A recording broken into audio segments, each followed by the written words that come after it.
Ken was one of 24 Canadians that were killed, and there were citizens from over 90 countries that were killed that day. Our family, as we knew it, no longer existed. There was this gaping hole of not only our friend and father. Ken and I loved to do things together, but we lost our coach, our drive to do the things that we so much enjoyed doing. He always had his priorities straight, and he was very much a family man, especially on the weekends, naturally, when he wasn't working. So we called him a weekend warrior because that's when he wanted to do his sports. That's when he wanted to coach any of the sports that our children were involved in, and he did it all: soccer, softball, skiing, snowboarding, whatever sport our children were engaged in. He took a coaching course so that he could do things with them. We spent every weekend up at a recreational property in the Blue Mountain area.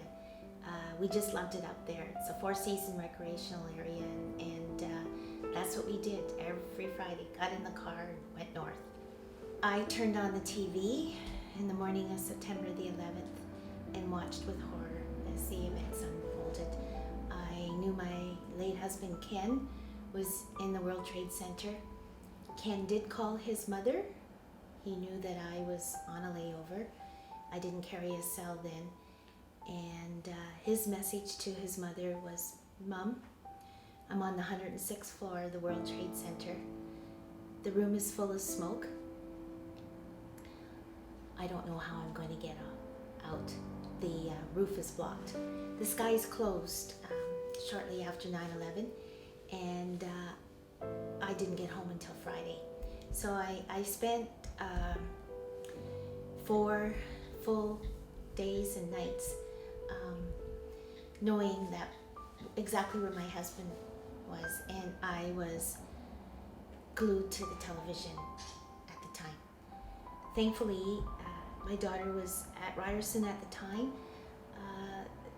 The Ryerson community was able to rally behind Erica, my daughter, and get her to our home. And my son, who was 16 at the time, was at his school, De La Salle. And again, I have only good things to say about the support that the schools made. Brennan was with family at the time, and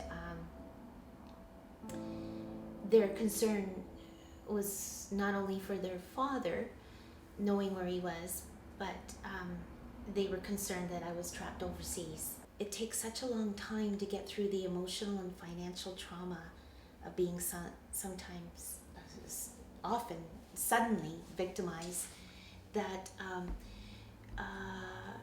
by the time that you even know what your name is, because you go through a period where you can't even spell your own name, you're so shocked and full of trauma.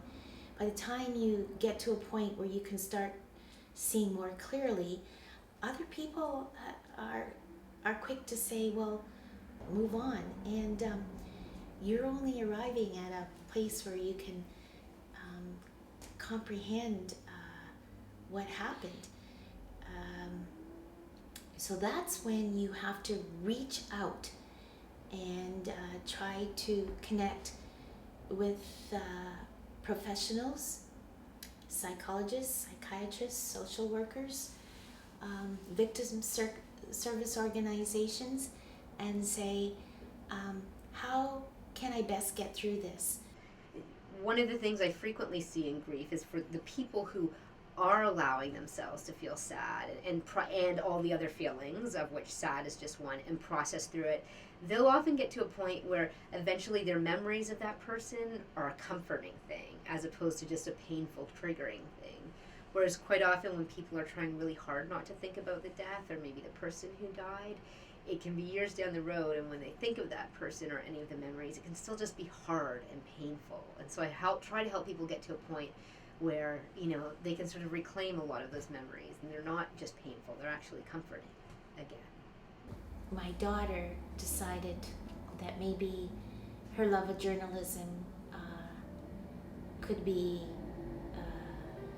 put on the side for a while, and she took the opportunity of following her love of music and sound design, and went on a scholarship that the United Kingdom offered to go to school in London, England.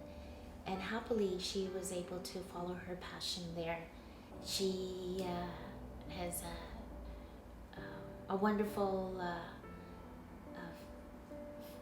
family, new family in London, England. My son, he's really succeeded in his studies in the financial world, and has really found a way to be the man that his father was, in that he's been very successful in his career goals and in his fitness goals.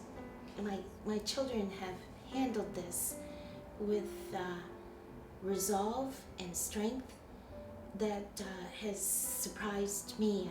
I like to think that they got a good solid background from their father. And in my weakest moments, and I've had many of them,